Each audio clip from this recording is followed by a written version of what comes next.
Get a look at her. I mean, I think I dig the profile as a whole. I After like we it. straighten everything up a little bit, Yeah. I'm gonna go back in and just hit it with the flatter, and then we gotta let it cool for grinding.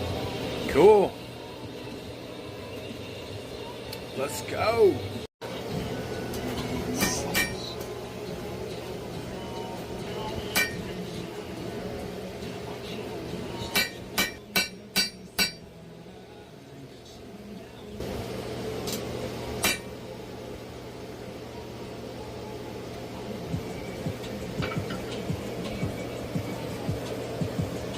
Oh yeah.